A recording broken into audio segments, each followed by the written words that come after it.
क्या आपने कभी सुना है कि एक माँ जो अपने बच्चे की मुस्कान पर जान छिड़कती है, वही माँ एक दिन पूजा की थाली सजाकर अपनी ही बेटी का गला रेत देती है? ये कहानी है 21वीं सदी की स्मार्टफ़ोन और इंटरनेट की दौर की, जहाँ एक पढ़ी-लिखी महिला यूट्यूब पर सर्प-दोष के उपाय देखती है और फिर बन जाती है एक तांत्रिक हथियारिन। नमस्कार, मैं मनीष और आज मैं आपको सुनाने जा रहा हूँ एक ऐसी कहानी, जो सिर्फ़ एक क्राइम स्टोरी नहीं बल्कि अंधविश्वास, मानसिक बीमारी और एक माँ की तबाही की दास्तां है। तेलंगाना की भारती जिसे लोग लास्या नाम से भी जानते, एक आम सी लड़की थी जिसकी कहानी शुरू होती एक स्कूल लव स्टोरी से।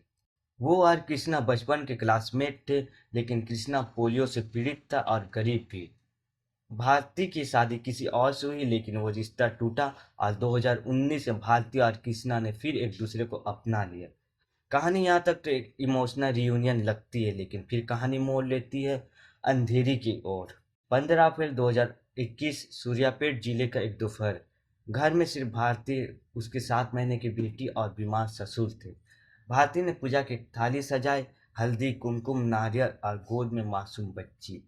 बच्ची रो रही थी, लेकिन माँ को उसकी चीखें सुनाई नहीं दे रही थी। और फिर पहले बच्ची की जीभ काटी, फिर गला रेत दिया। कमरे में चीखे, खून और पूजा की थाली। बिस्तर पर पड़ा कृष्णा का बूढ़ा बाप और अपनी लाठी के सहारे किसी तरह उठा और देखा खून से सनी भारती बाहर निकल रही है। क्या किया तूने भारती? भारती बोली, बलि दे दी, अब सर्प दोष खत्म हो गया। गांव वाले दौड़े, बच्चे को हॉस्पिटल ले जाया गया, लेकिन डॉक्टर ने साफ कह दिया बच्ची मर चुकी है। पुलिस आई, भारती गिरफ्तार हुई। अब सवाल उठे, क्या भारती मानसिक रूप से बीमार थी या फिर अंधविश्वास की शिकार एक हत्यारी? कृष्णा के मुताबिक भारती पहले से ही मानसिक रूप से डिप्रेस्ड थी। एक ज्योतिषी ने कहा तुझ पर सब दोष है और तभी से उसकी जिंदगी बदल गई। वो यूट्यूब पर तांत्रिक उपाय देखती, पूजा पाठ सीखती और धीरे धीरे उसका दिमाग एक अंधेरे कुएं में उतरता गया। कृष्णा ने उसे डॉक्टर को दिखाया, लेकिन भारती ने कभी दवाई ली ही नहीं। 2021 में उसे जमानत मिल गई, लेकिन 2023 में उसने फिर हमला किया। पति कृष्णा पर लोहे का पाट दे मारा।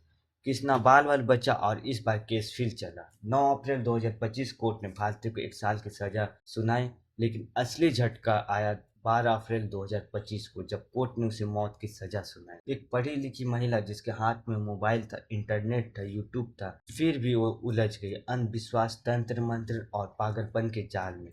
ये कहानी सिर्फ एक वारदात नहीं, ये एक चेतावनी है कि अगर मानसिक बीमारी को नजरअंदाज किया जाए तो एक माँ भी राक्षसी बन सकती है। अगर इस कहानी ने आपको सोचने पर मजबूर कर दिया हो तो वीडियो को लाइक और शेयर जरूर करें।